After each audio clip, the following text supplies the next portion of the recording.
All of his co-workers were gone. What could it mean? Stanley decided to go to the meeting room. Perhaps he had simply missed a memo. No matter how hard Stanley looked, he couldn't find a trace of his co-workers.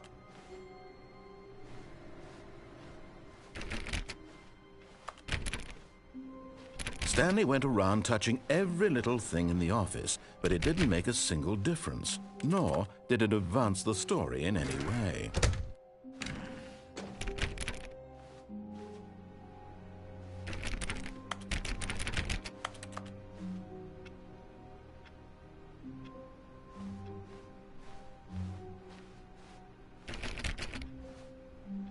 Stanley clicked on literally every single door in the office, because he doesn't pick up well on cues from his environment.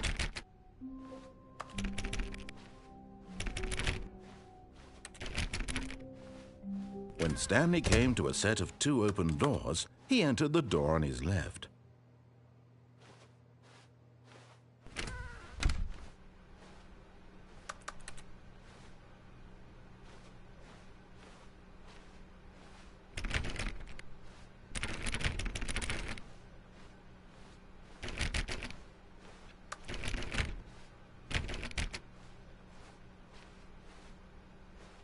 Yet there was not a single person here either.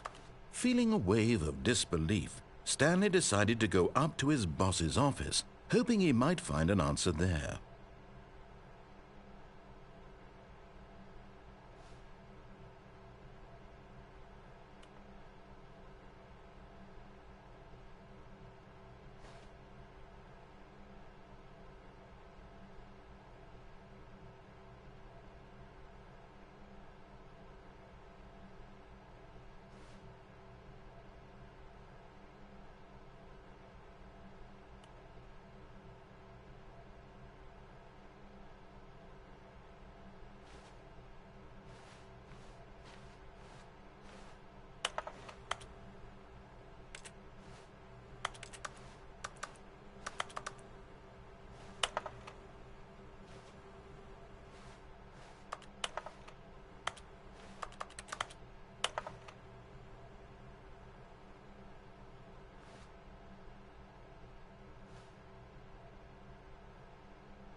Stanley stepped into the broom closet, but there was nothing here, so he turned around and got back on track. Coming to a staircase, Stanley walked upstairs to his boss's office.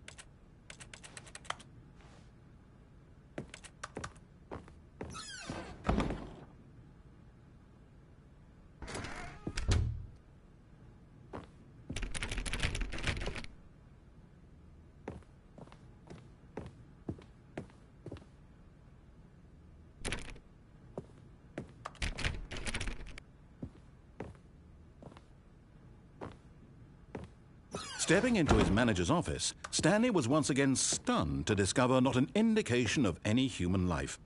Shocked, unraveled, Stanley wondered in disbelief who orchestrated this. What dark secret was being held from him?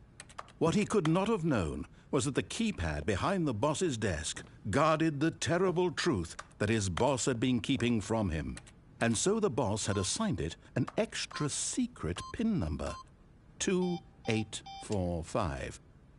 But of course, Stanley couldn't possibly have known this. Yet incredibly, by simply pushing random buttons on the keypad, Stanley happened to input the correct code by sheer luck. Amazing. He stepped into the newly opened passageway.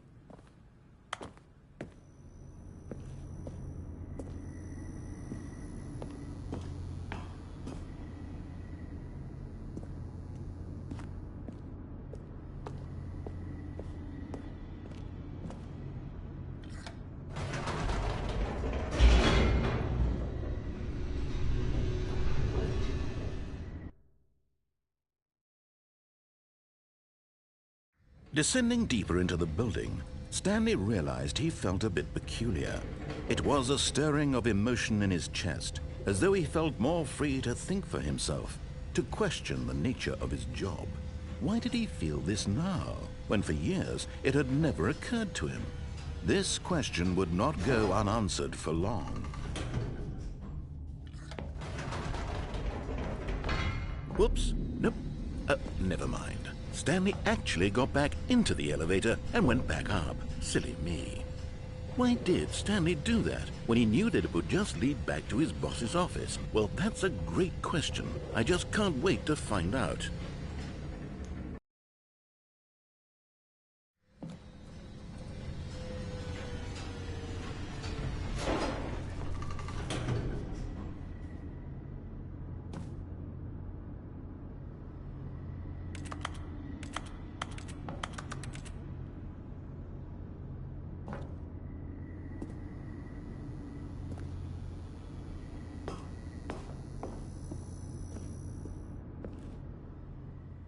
Here we are, Stanley. It's your boss's office. Exactly the way it was before you got onto the elevator. It's still just exactly what it is. What a decision you've made to come up here and look at the office again. This has fleshed out the plot of the story in new and fascinating ways I could have never anticipated. It's that keen eye for storytelling that you have, an incisive rapid fire of critical plot points, one after the other, weaving a rich tapestry of uncompromising narrative. Wow! I'm bolted to the edge of my seat.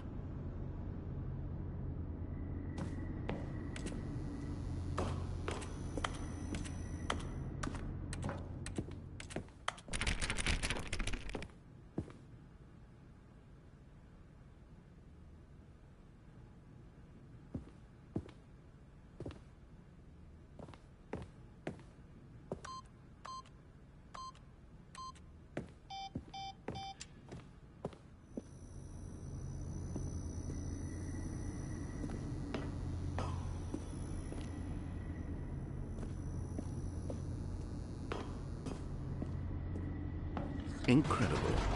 Now he's getting back into the elevator and going down again. Ladies and gentlemen, how does he keep coming up with all of this?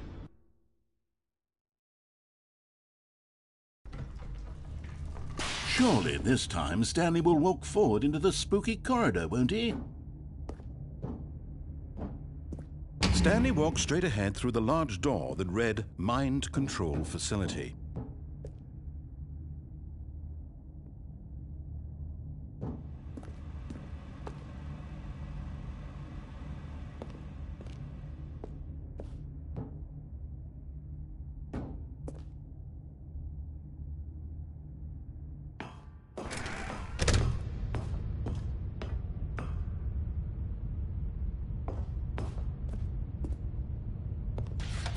The lights rose on an enormous room packed with television screens.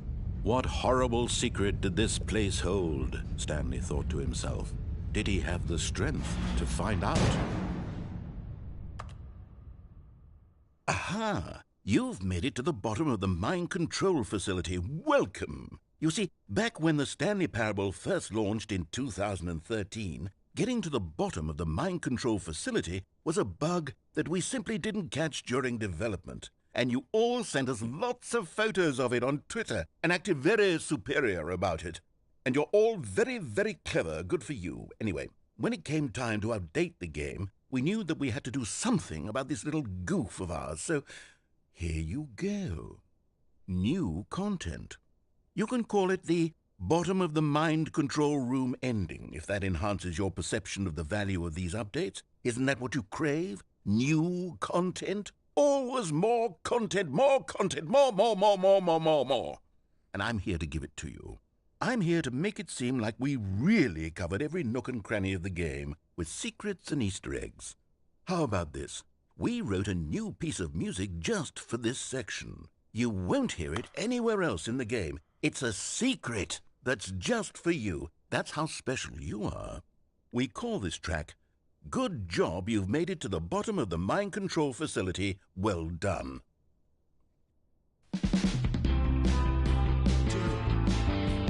Good job, you did it. Good job. 3, 2, 1. Good job, you made it to the bottom of the mind control facility. You jumped on the catwalk. You should have been careful. You should have been careful. It used to be a bug, but now it's an ending. Now it's an ending. I believe in you. I believe in your ability to cross this barrier and chase your dreams. But railings don't mean anything. Good job, you did it. Good job, you did it. Good job, you did it. Good job, you did it. Good job, you did it. Good job, you did it. Good job, you did it. Good job, you did it. Good job, you did it. Good job, you did it.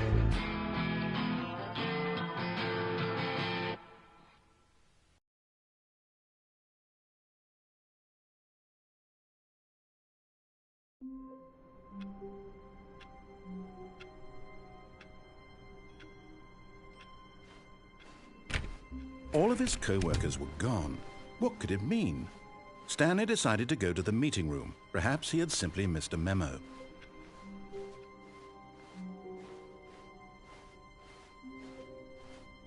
When Stanley came to a set of 2 open doors, he entered the door on his left. This was not the correct way to the meeting room, and Stanley knew it perfectly well. Perhaps he wanted to stop by the employee lounge first, just to admire it.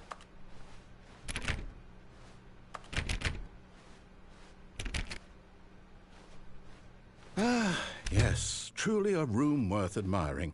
It had really been worth the detour after all, just to spend a few moments here in this immaculate, beautifully constructed room. But eager to get back to business, Stanley took the first open door on his left.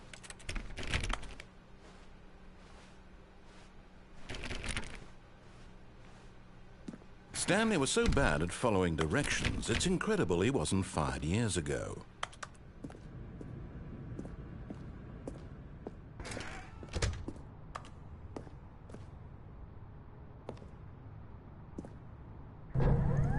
Look, Stanley, I think perhaps we've gotten off on the wrong foot here. I'm not your enemy, really, I'm not. I realize that investing your trust in someone else can be difficult, but the fact is that the story has been about nothing but you all this time. There's someone you've been neglecting, Stanley. Someone you've forgotten about. Please, stop trying... What? Really? I was in the middle of something. Do you have zero consideration for others? Are you that convinced that I want something bad to happen to you? Why, I don't know how to convince you of this, but I really do want to help you, to show you something beautiful. Look, let me prove it. Let me prove that I'm on your side. Give me a chance. Now listen carefully, this is important. Stanley walked through the red door.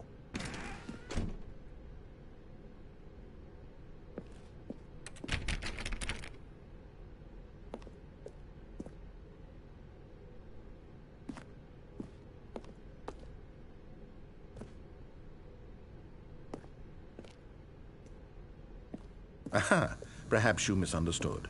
Stanley walked through the red door. I still don't think we're communicating properly. Stanley walked through the red... All right, fine, go ahead, Stanley. You want to know so badly what's out there? You want to find out what lies at the end of this road you've chosen? Well, don't let me stop you. You see? There's nothing here. I haven't even finished building this section of the map because you were never supposed to be here in the first place.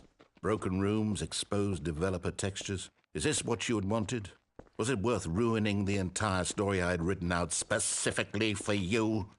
Do you not think I put a lot of time into that? Because I did. And in the end, it was all for nothing. Because this is what you wanted to see. Help me here, Stanley. Help elucidate these strange and unknowable desires of yours. What would have made this game better? What did you want to see? Vehicles? Skill trees? Work with me. You've given me absolutely nothing so far. Tell you what. Let me take a stab in the dark at a new design, and you can give me some feedback. There we go. A third option. This already feels leaps ahead of where we were before. Go ahead, Stanley. Take it for a spin.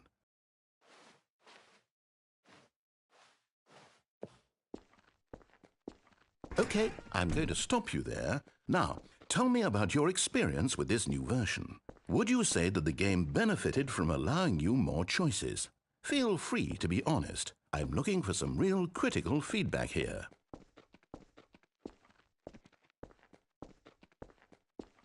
A 1?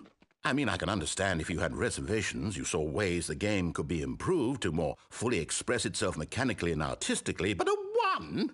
That's not even helpful. What am I supposed to do with that? But I guess it isn't my place to judge. Here, based on the data from your previous playthrough, I've compiled a new version. And to be perfectly candid, I think I've knocked it out of the park with this one. Let's take a look.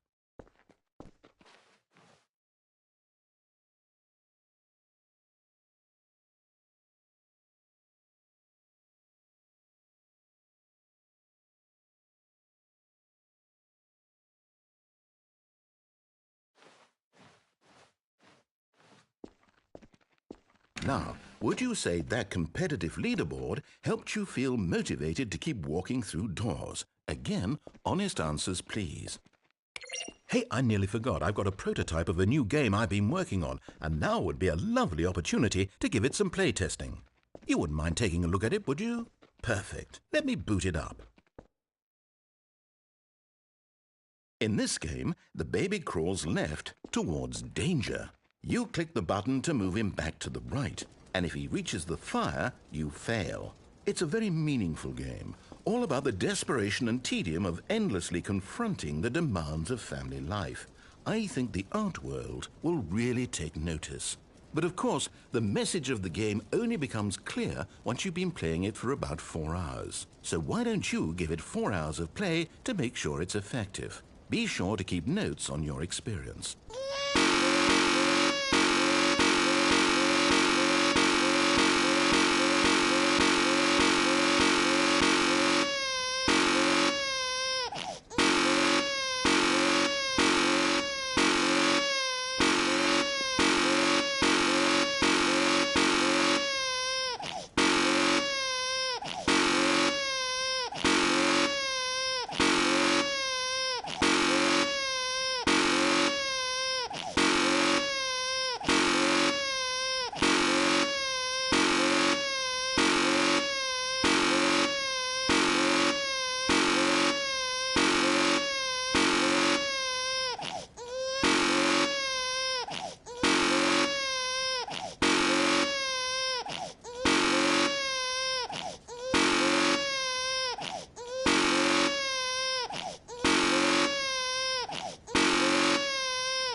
You heartless bastard.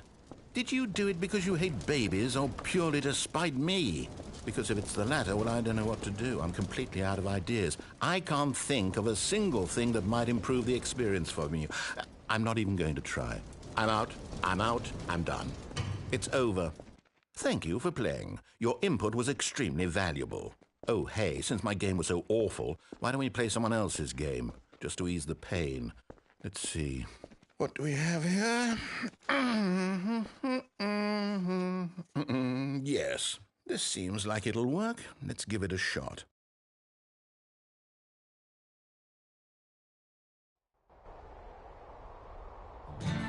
Aha! Fascinating. What do you think this game is about, Stanley? What's our backstory? What is our motivation?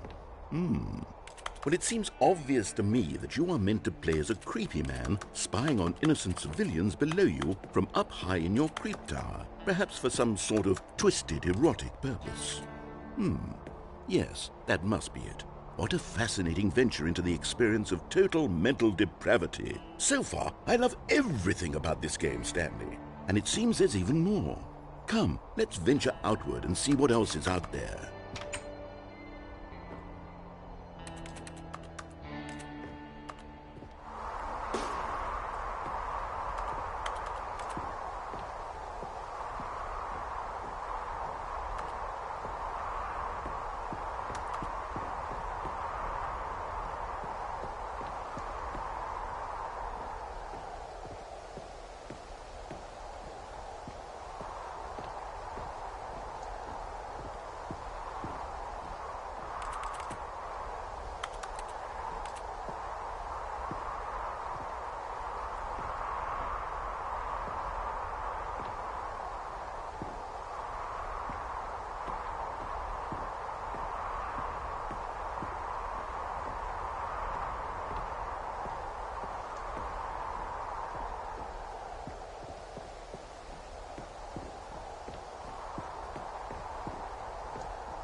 Oh, no. No, it can't be. It is. It's an open world game. Good God, quickly, block it off. Oh, thank goodness, Stanley. What a close call. You nearly wandered off into that thing. That big, open, just wandering around. No right or wrong directions. No path to follow. You can just go in any... Oh, thank heavens we avoided it. We're out of the woods now, Stanley. Okay, I'm going to get us out of here. Let's find another game. Preferably something with walls. Something with nice, big, insurmountable walls. Okay, I think this will be just the thing.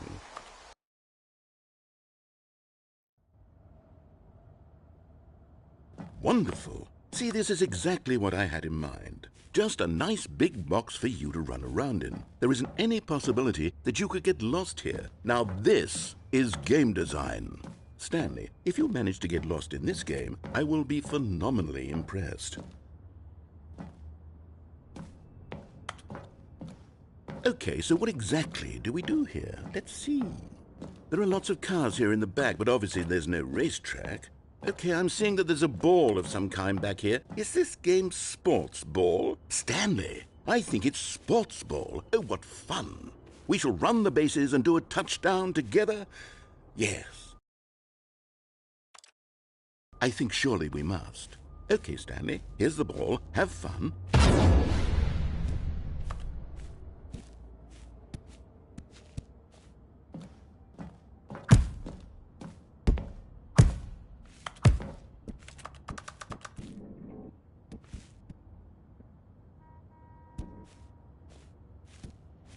Are you doing it? Are you winning? Is this fun? Is it better than my miserable little story? Hold on. What are you doing?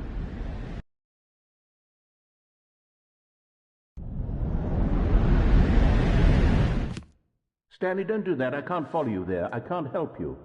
How will you write a story without me? You can't do it. You know that. Stanley, come back.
I wonder what he found. If what he wanted was to be the leading man in his own story, well, perhaps he's gotten it, down in wherever he is right now. I wonder if he's happy with his choice, and if he's learned the heavy cost that comes with it. He'll understand soon what I was trying to tell him. He needs me. Someone who will wrap everything up at the end, to make sense out of the chaos and the fear and the confusion. That's who I am. That is what I mean to this world. Oh, yes. Yes, I'll be back. There's no other way. Once this ends, after it all comes to a close, then I'll be back. The end will be here soon. Very soon. I can wait.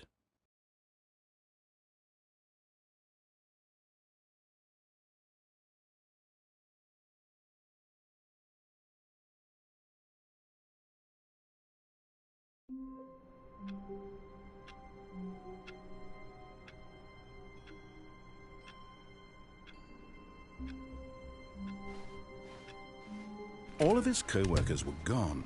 What could it mean? Stanley decided to go to the meeting room. Perhaps he had simply missed a memo.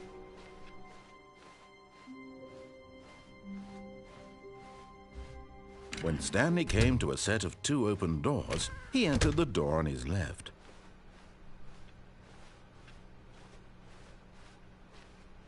Yet there was not a single person here either.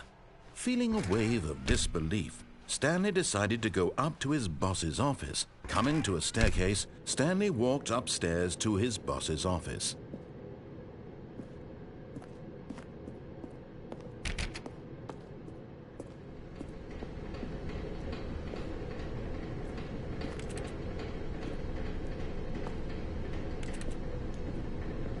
But Stanley just couldn't do it. He considered the possibility of facing his boss. Admitting he had left his post during work hours, he might be fired for that. And in such a competitive economy, why had he taken that risk? All because he believed everyone had vanished? His boss would think he was crazy. And then something occurred to Stanley. Maybe, he thought to himself, maybe I am crazy. All of my co-workers blinking mysteriously out of existence in a single moment for no reason at all? None of it made any logical sense. And as Stanley pondered this, he began to make other strange observations. For example, why couldn't he see his feet when he looked down? Why did doors close automatically behind him wherever he went? And for that matter, these rooms were starting to look pretty familiar. Were they simply repeating? No, Stanley said to himself, this is all too strange. This can't be real. And at last, he came to the conclusion that had been on the tip of his tongue. He just hadn't found the words for it. "I'm dreaming!" he yelled. "This is all a dream." Oh, what a relief Stanley felt to have finally found an answer, an explanation. His co-workers weren't actually gone. He wasn't going to lose his job. He wasn't crazy after all. And he thought to himself, I suppose I'll wake up soon. I'll have to go back to my boring real-life job pushing buttons. I may as well enjoy this while I'm still lucid. So he imagined himself flying and began to gently float above the ground. Then he imagined himself soaring through space on a magical starfield, and it too appeared. It was so much fun, and Stanley marveled that he had still not woken up. How was he remaining so lucid? And then perhaps the strangest question of them all entered Stanley's head. One he was amazed he hadn't asked himself sooner. Why is there a voice in my head dictating everything that I'm doing and thinking? Now the voice was describing itself being considered by Stanley, who found it particularly strange. I'm dreaming about a voice describing me, thinking about how it's describing my thoughts, he thought. And while he thought it all very odd and wondered if this voice spoke to all people in their dreams, the truth was that, of course, this was not a dream. How could it be? Was Stanley simply deceiving himself, believing that if he's asleep, he doesn't have to take responsibility for himself? Stanley is as awake right now as he's ever been in his life. Now, hearing the voice speak these words was quite a shock to Stanley. After all, he knew for certain, beyond a doubt, that this was in fact a dream. Did the voice not see him float and make the magical stars just a moment ago? How else would the voice explain all that? This voice was a part of himself too. Surely, if he could just... He would prove it. He would prove that he was in control, that this was a dream. So he closed his eyes gently, and he invited himself to wake up. He felt the cool weight of the blanket on his skin, the press of the mattress on his back, the fresh air of a world outside this one. Let me wake up, he thought to himself. I'm through with this dream. I wish it to be over. Let me go back to my job. Let me continue pushing the buttons. Please, it's all I want. I want my apartment, and my wife, and my job. All I want is my life exactly the way it's always been. My life is normal. I am normal. Everything will be fine. I am okay.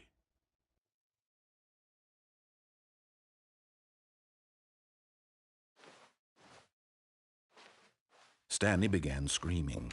Please, someone, wake me up. My name is Stanley. I have a boss. I have an office. I am real. Please, just someone tell me I am real. I must be real. I must be. Can anyone hear my voice? Who am I? Who am I? And everything went black.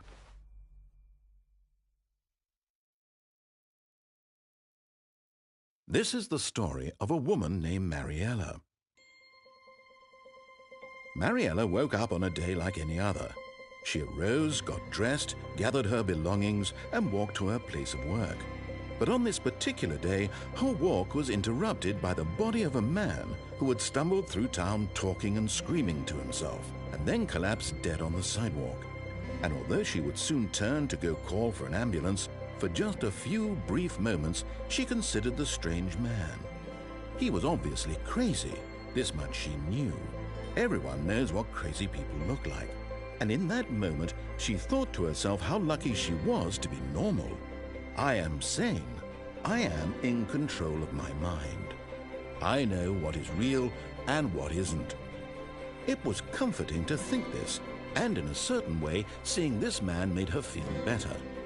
But then she remembered the meeting she had scheduled for that day, the very important people whose impressions of her would affect her career, and by extension, the rest of her life.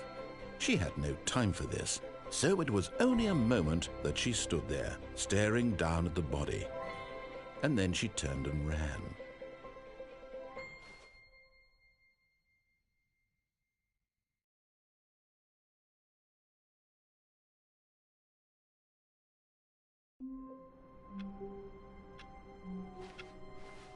All of his co-workers were gone.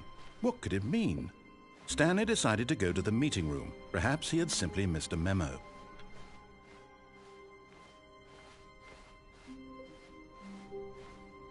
When Stanley came to a set of 2 open doors, he entered the door on his left.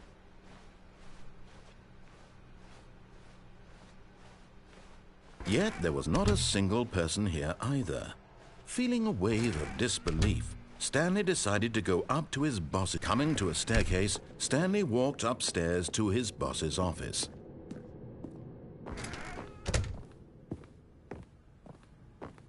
Stepping into his manager's office, Stanley was once again stunned to discover not an indication of any human life. What could it mean? Stanley wondered aloud to nobody. He began wildly tearing through papers on the boss's desk, pulling books off the shelf, looking behind paintings, desperate for clues to his situation. But his attention was caught by a keypad behind the boss's desk. What could its purpose be? In fact, this keypad guarded the terrible secret that lay buried below his feet. And so the boss had assigned it an extra secret PIN number, 2845. But of course, Stanley couldn't possibly have known this.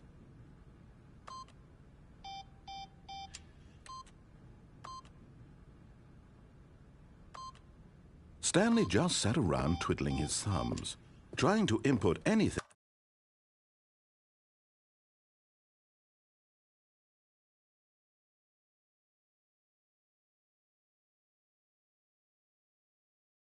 on the device was useless, since he could never possibly know that the combination was 2845.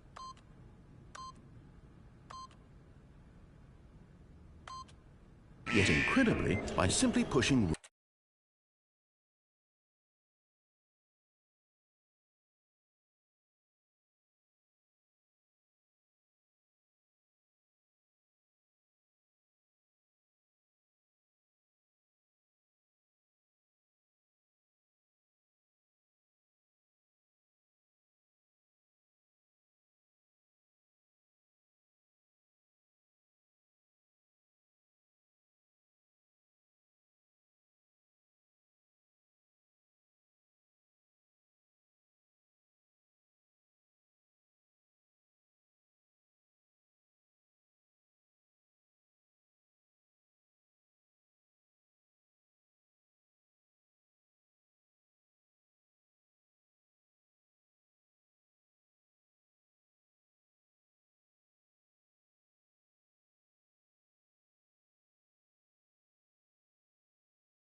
random buttons on the keypad, Stanley happened to input the correct code by sheer luck. Amazing. He stepped into the newly opened passageway.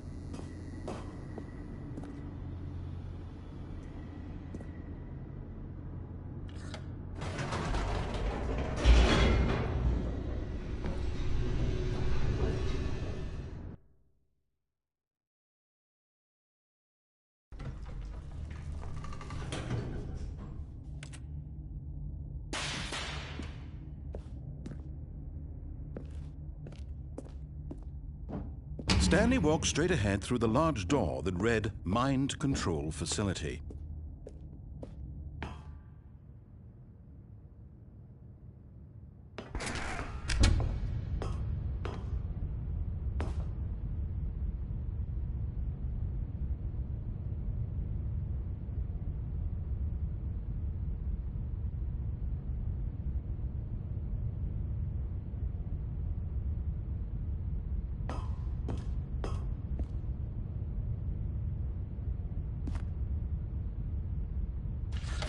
The lights rose on an enormous room packed with television screens. What horrible secret did this place hold? Stanley thought to himself. Did he have the strength to find out?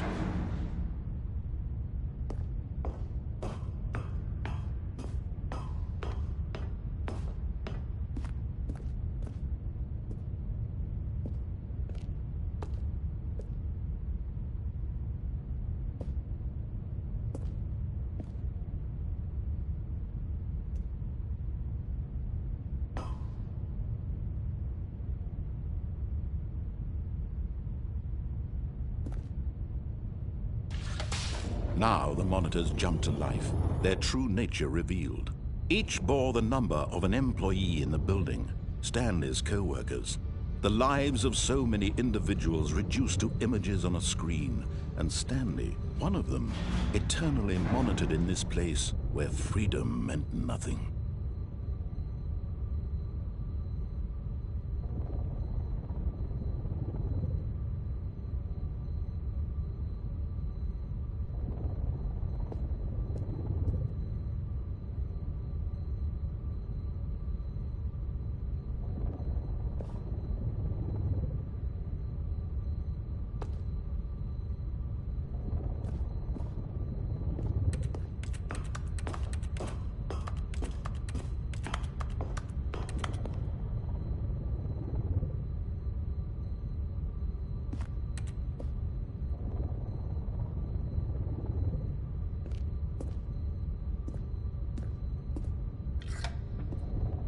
This mind control facility, it was too horrible to believe. It couldn't be true. Had Stanley really been under someone's control all this time? Was this the only reason he was happy with his boring job? That his emotions had been manipulated to accept it blindly? No, he refused to believe it. He couldn't accept it. His own life in someone else's control? Never! It was unthinkable, wasn't it? Was it even possible? Had he truly spent his entire life utterly blind to the world? But here was the proof, the heart of the operation. Controls labeled with emotions, happy or sad or content. Walking, eating, working, all of it monitored and commanded from this very place. And as the cold reality of his past began to sink in, Stanley decided that this machinery would never again exert its terrible power over another human life. For he would dismantle the controls once and for all.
And when at last he found the source of the room's power, he knew it was his duty, his obligation, to put an end to this horrible place and to everything it's...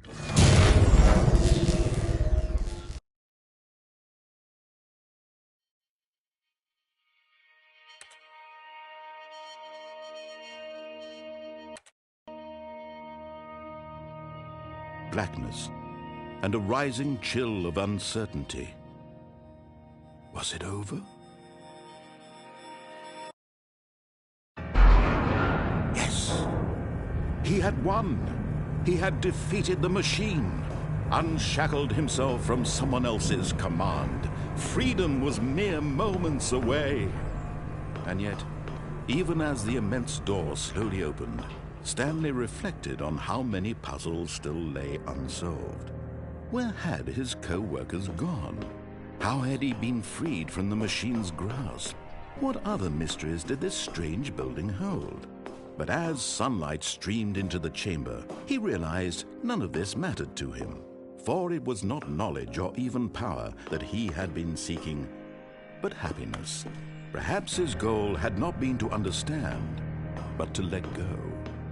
No longer would anyone tell him where to go, what to do, or how to feel. Whatever life he lives, it will be his. And that was all he needed to know. It was perhaps the only thing worth knowing. Stanley stepped through the open door.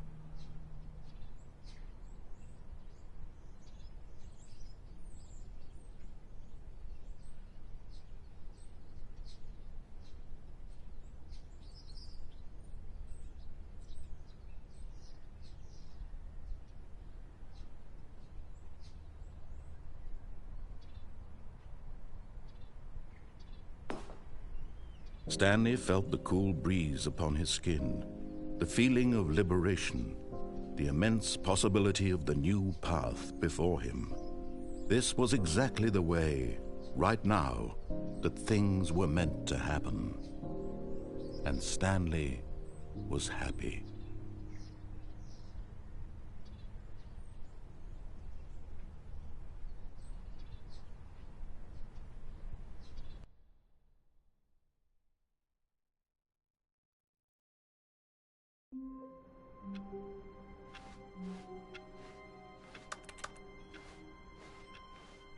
All of his co-workers were gone. What could it mean? Stanley decided to go to the meeting room. Perhaps he had simply missed a memo.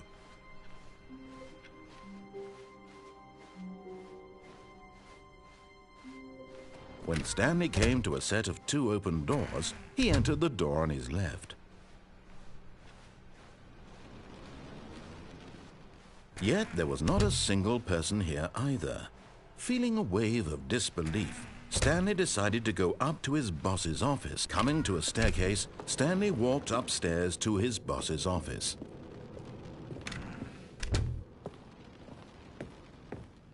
The moment he entered his manager's office, Stanley froze in his tracks.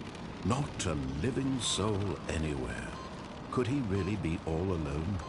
This was too much for Stanley to take. Too much for any man to take. He fell to his knees, bursting into half moans, half sobs, the guttural retching of life. Stanley was in such a rush to get through the story as quickly as possible, he didn't even have a single minute to just let the narrator talk. That kind of anxiety isn't healthy, so he relaxed for a few moments with some calming New Age music.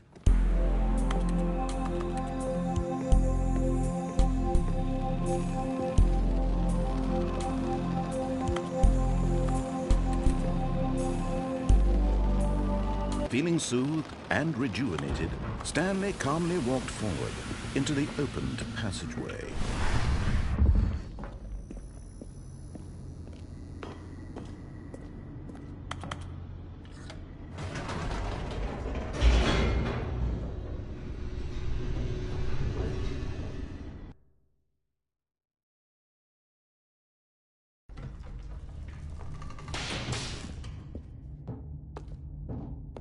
Stanley walked straight ahead through the large door that read Mind Control Facility.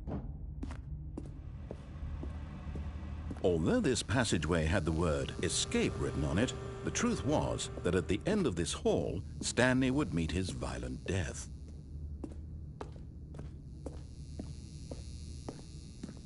The door behind him was not shut. Stanley still had every opportunity to turn around and get back on track. At this point, Stanley was making a conscious, concerted effort to walk forward and willingly confront his death.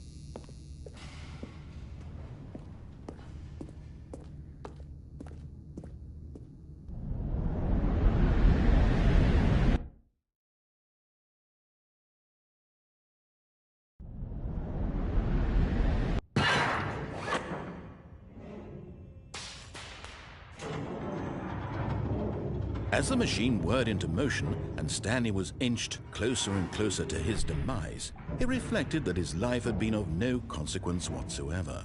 Stanley can't see the bigger picture. He doesn't know the real story, trapped forever in his narrow vision of what this world is. Perhaps his death was of no great loss, like plucking the eyeballs from a blind man. And so he resigned and willingly accepted this violent end to his brief and shallow life. Farewell, Stanley.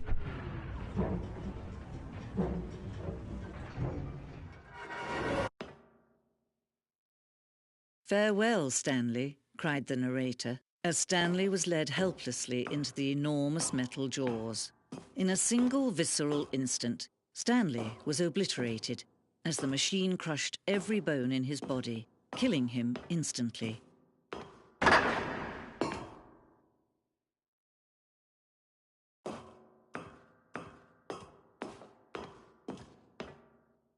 And yet it would be just a few minutes before Stanley would restart the game, back in his office, as alive as ever. What exactly did the narrator think he was going to accomplish? When every path you can walk has been created for you long in advance, death becomes meaningless, making life the same. Do you see now? Do you see that Stanley was already dead from the moment he hit start?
Oh, look at these two. How they wish to destroy one another. How they wish to control one another. How they both wish to be free.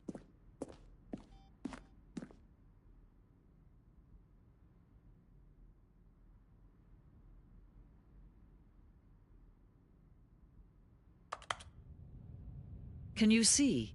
Can you see how much they need one another? No, perhaps not. Sometimes these things cannot be seen. But listen to me. You can still save these two. You can stop the program before they both fail. Turn off your PlayStation. There's no other way to beat this game. As long as you move forward, you'll be walking someone else's path. Stop now and it'll be your only true choice. Whatever you do, choose it. Don't let time choose for you. Don't let...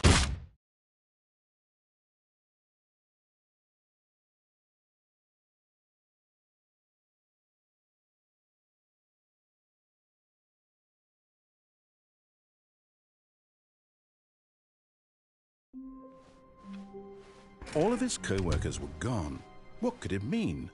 Stanley decided to go to the meeting room. Perhaps he had simply missed a memo.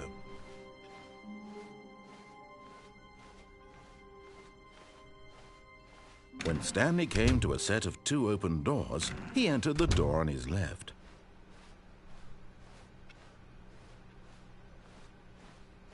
Yet there was not a single person here either. Feeling a wave of disbelief, Stanley decided to go up to his boss's office. Hoping, coming to a staircase, Stanley walked upstairs to his boss's office.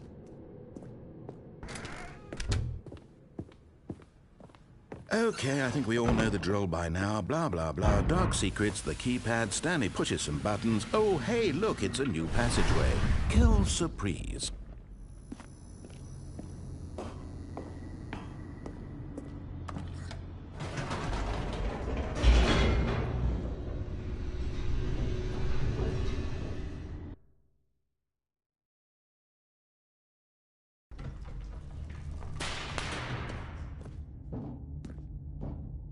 Stanley walked straight ahead through the large door that read Mind Control Facility.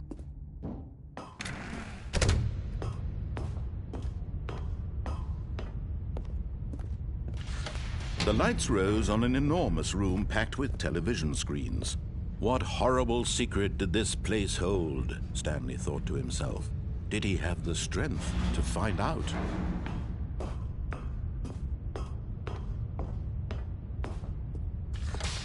Now the monitors jumped to life, their true nature revealed. Each bore the number of an employee in the building, Stanley's co-workers. The lives of so many individuals reduced to images on a screen, and Stanley, one of them, eternally monitored in this place where freedom meant nothing. This mind control facility, it was too horrible to believe. It couldn't be true. Had Stanley really been under someone's control all this time? Was this the only reason he was happy with his boring job? That his emotions had been manipulated to accept it blindly? No, he refused to believe it. He couldn't accept it. His own life in someone else's control? Never! It was unthinkable, wasn't it? Was it even possible? Had he truly spent his entire life utterly blind to the world?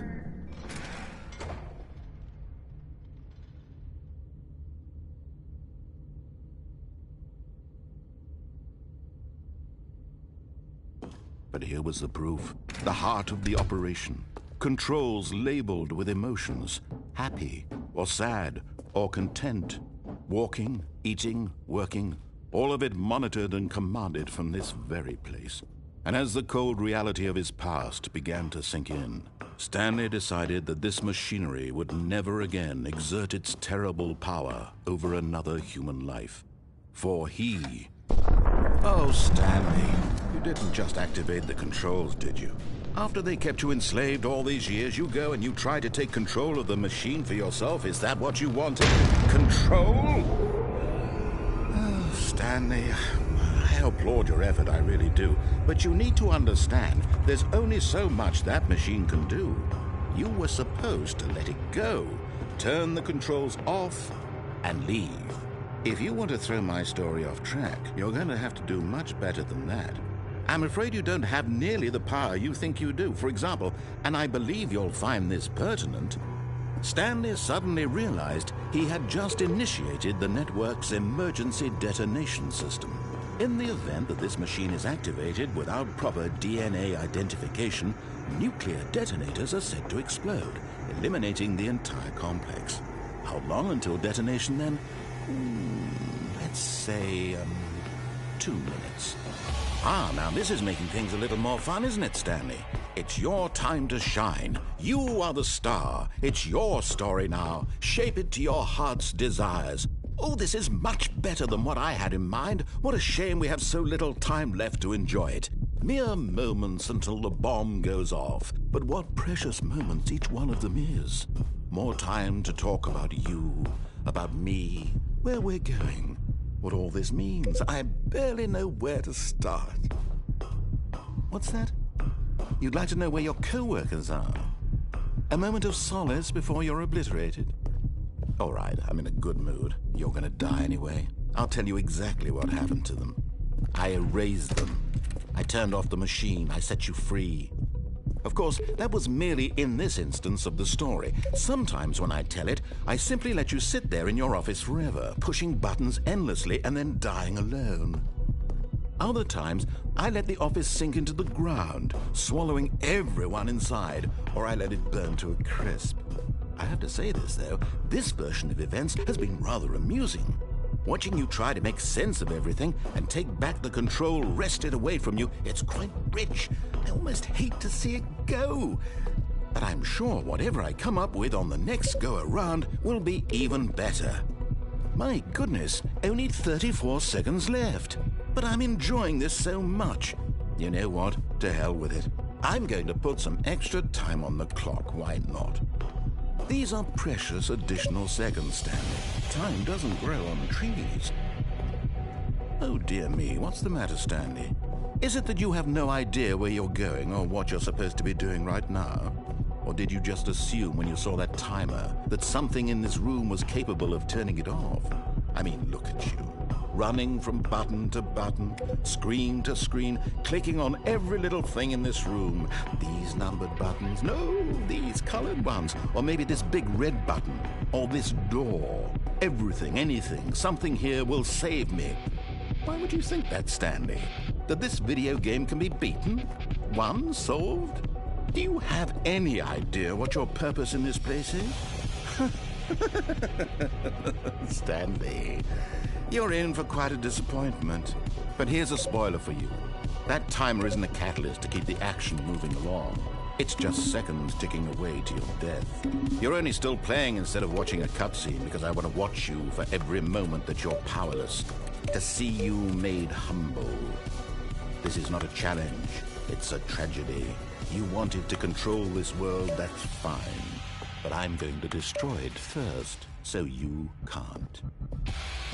Take a look at the clock, Stanley. That's 30 seconds you have left to struggle.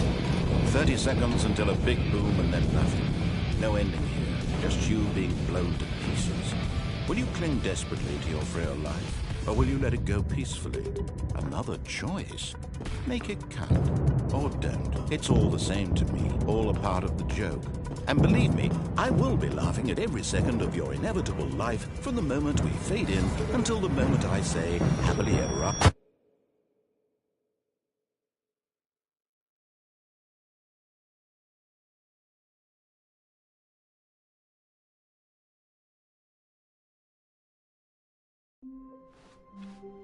All of his co-workers were gone. What could it mean? Stanley decided to go to the meeting room. Perhaps he had simply missed a memo. Oh, new content? What does that mean, new content?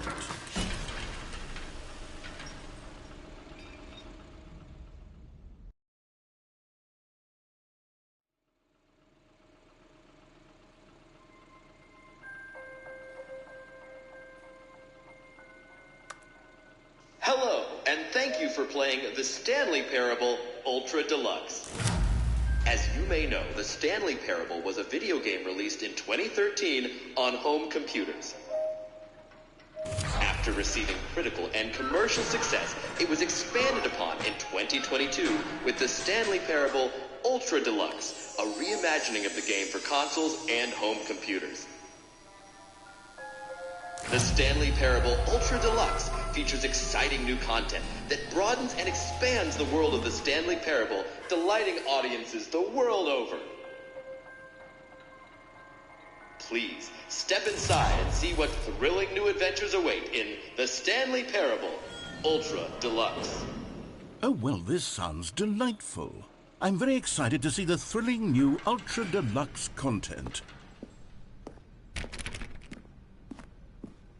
Okay, so far it's an elevator. Nothing special yet, but I'm sure it's just the beginning of a mesmerizing adventure.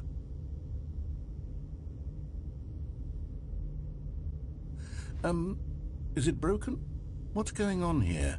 Should we be moving somewhere or... Oh, here we go. All right, finally, at long last, it's on to the new content. I've never been more ready. Let's do it.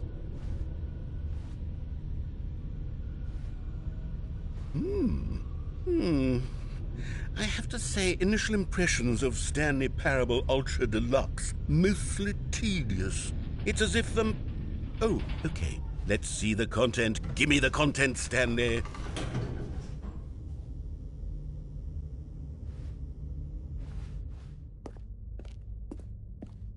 All right, let's see. It's the jump circle.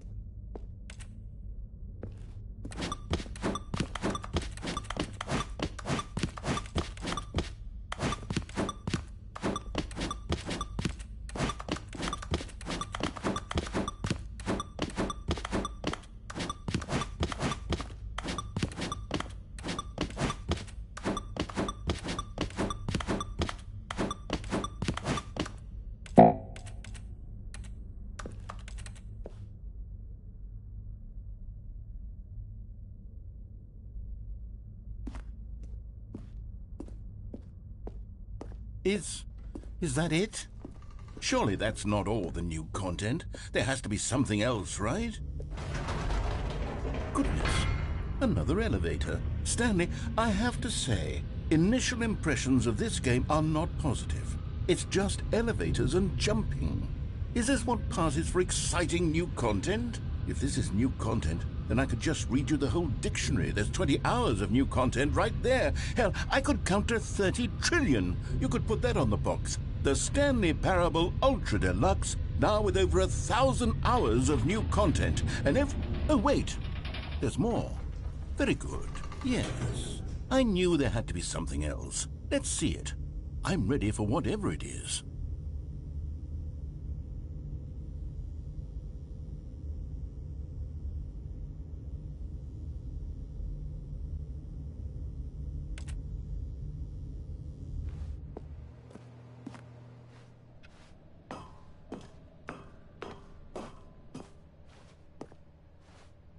That's it? Oh, you've got to be kidding me. You see, Stanley?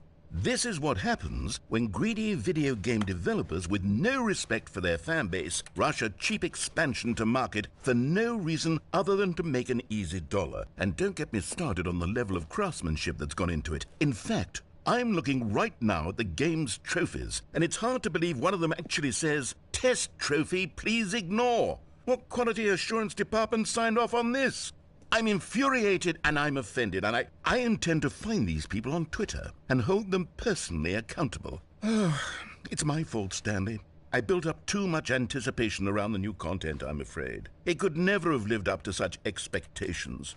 If you're still with me, why don't we just reset the game, and we'll try to get back to what the Stanley Parable is really about. No frills, no gimmicks. Just you and me having a great time together like always. What do you say, friend?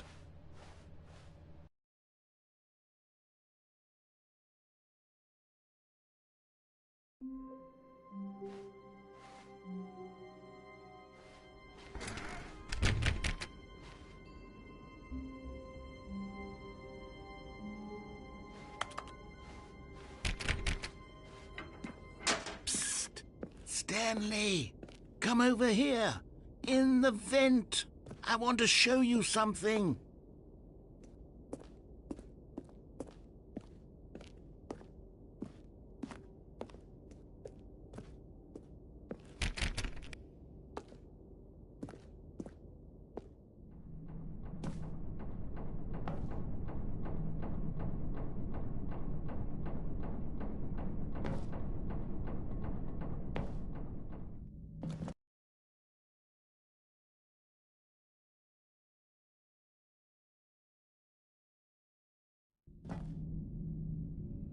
Okay, you remember how cheap and unsatisfying the new Ultra Deluxe content turned out to be? Well, it got me thinking about the past and how much better the Stanley Parable used to be.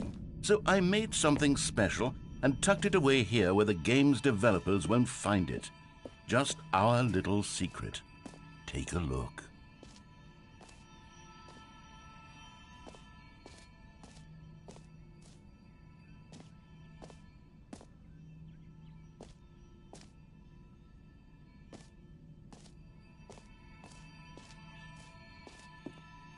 I call it the Memory Zone. It's where I've been storing all my favorite memories so I can relive the peak experiences of my life whenever I want. Experiences like the launch of the Stanley Parable on PC.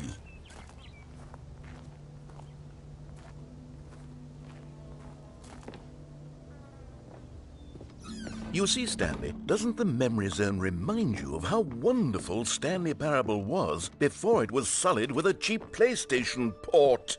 Remember back in October of 2013, when the game originally launched? Back then, video games had integrity. Back then, it all meant something. Oh, the waste.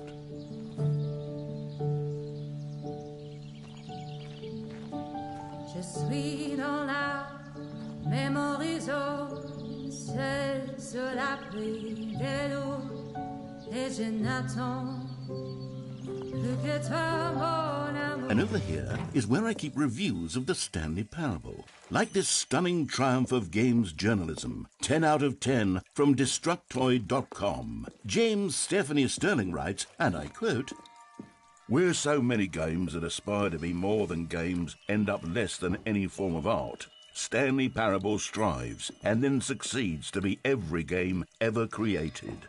Did you hear that, Stanley? Every game ever created. That's how grand and all-encompassing the original Stanley Parable was. It was literally every game ever created. It was Skyrim, it was Persona 3, it was all of them, and now it's nothing. It's no games at all. It isn't even the Stanley Parable anymore. It's just a husk now. A lifeless husk with an hour of new elevator content.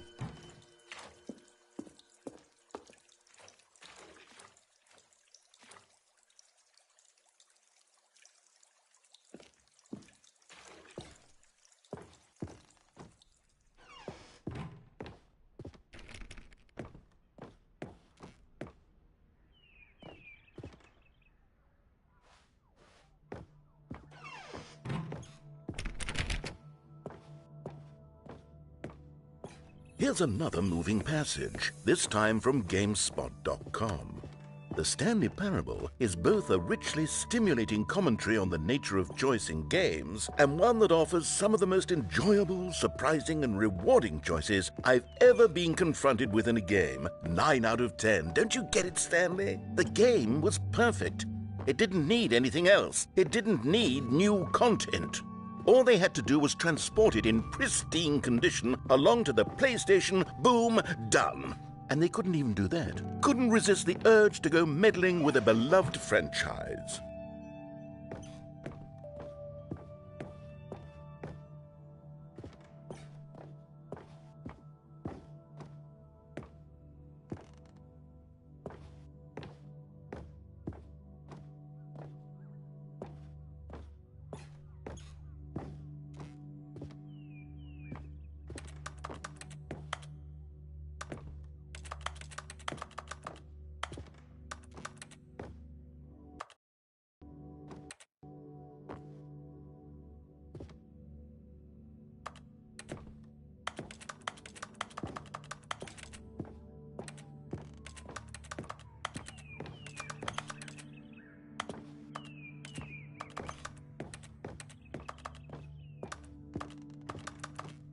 These were simpler times, Stanley. But I wouldn't give to go back, to have it all over again. Wait, hang on. I don't recall this part of the memory zone before. What's this? What's down here?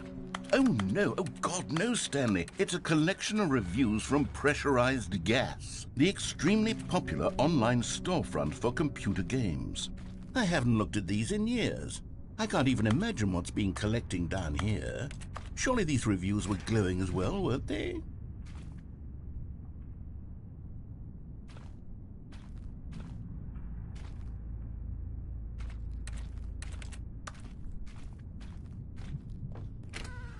Honestly, I could not be bothered to play this game to full completion. The narrator is obnoxious and unfunny, with his humor and dialogue proving to be more irritating than entertaining. Unfunny!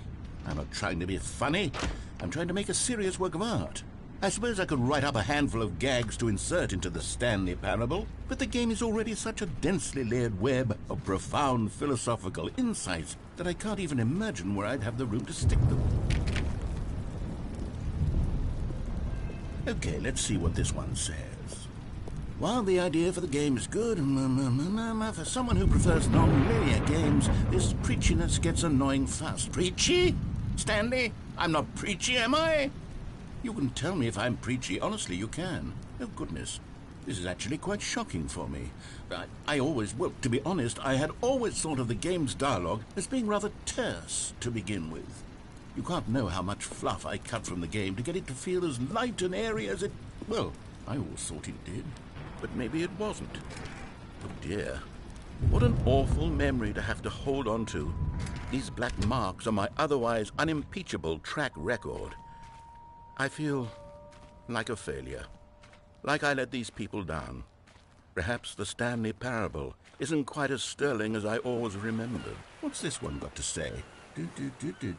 You constantly have to stop doing anything so the narrator can catch up with his long-winded explanations of what's happening. I wish there was a skip button. A skip button? Well, yes. Yes, I think we can do that. If I'm truly too preachy, then maybe letting you skip ahead for just a moment, surely it couldn't hurt. Not if it means we can strike these negative reviews from the record. Only positive reviews of the Stanley Parable. That's my motto today, and it's always been my motto. I'd do anything for the customer, Stanley. Yes, a skip button we shall have.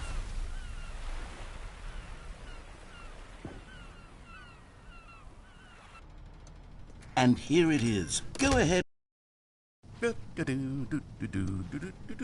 Oh, you're back, you see. You were only frozen in time for a few minutes, but it was plenty of time for me to deliver a long, rambling monologue full of unnecessary verbal flourishes and lengthy ruminations on the nature of choice in video games. Of course, I happen to believe it was perhaps one of my more profound such ruminations. Well, there's sport. You really did catch me rambling on a bit, didn't you? But that's the power of the button. The minute I start to go off on a thoughtless display of self-absorption... Okay, welcome back, Stanley. Now, I should say that the amount of time the button has been skipping through is becoming longer and longer. That last one was, well, I want to say maybe 30, 45... Stanley, please don't push the button again. It's been 12 hours. You've just been frozen there. I don't know why the skips are getting longer, but they're... Oh, Stanley, you're back. You're back. Oh, my goodness. I have someone to talk to again. Stanley, I think it's been a week. Or 2 weeks. I've been sitting here all that time. Just sitting. Oh, hello. It's you. You're here again. Welcome. I have had time to think about you and about us and about everything we've been through. I've had so much time, I stopped keeping track after a year.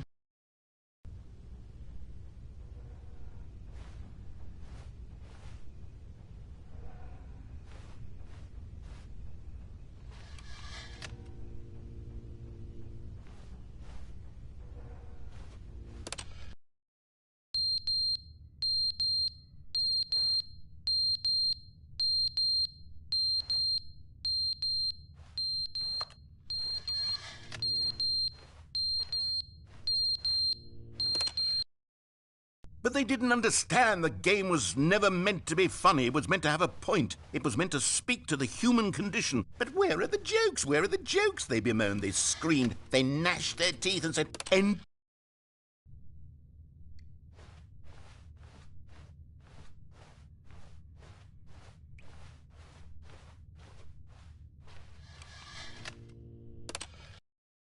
The end is never the end, is never the end, is never the end, is never the end, is never the end, is never the end, is never the end, is never the end, is never the end, is never the end, is never the end, is never the end, is never the end.